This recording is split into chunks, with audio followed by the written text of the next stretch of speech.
Bukanlah kau asyik terlena, sadarkan dirimu dari segala dosa yang akan menyesat panggil tua.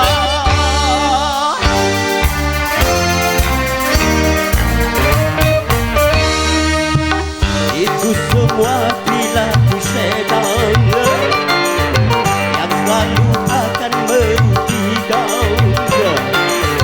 Tuhan telah berfirman, tempatnya sang setan di dalam neraka jahanam.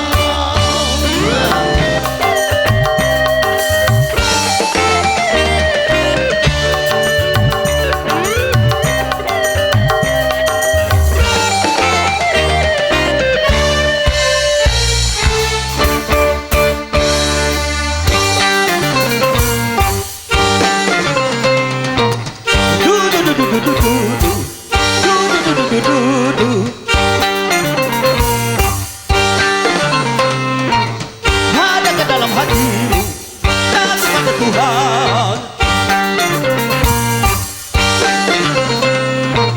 ada ke dalam hatimu satu pada setan.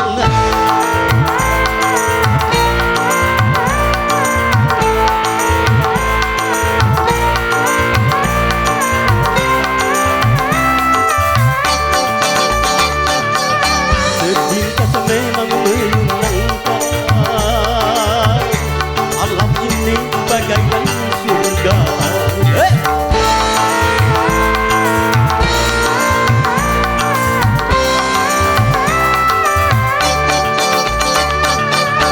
Sekilas memang menguntungkan,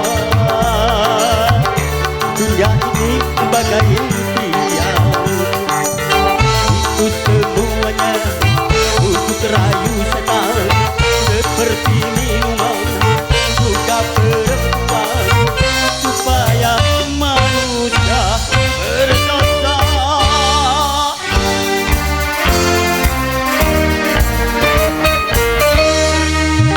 Begitulah setan menggoda kepada semua manusia. Maka waspadalah bertumbuhnya setan untuk manusia yang nyata.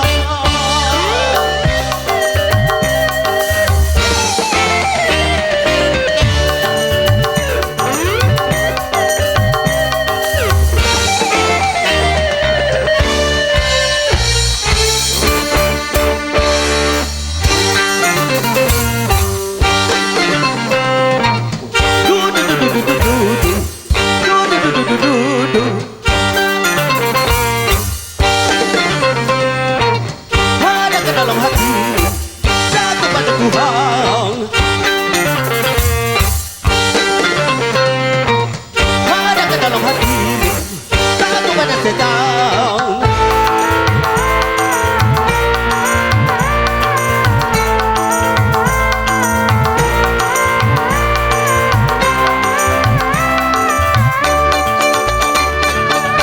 Sekilas memang menyenangkan,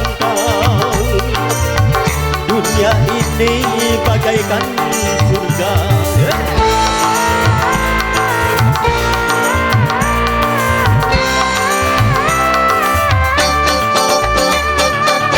Sekilas memang menguntungkan, alam ini bagai impian.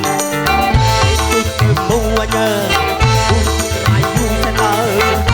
seperti minuman juga perempuan, supaya manusia berdosa.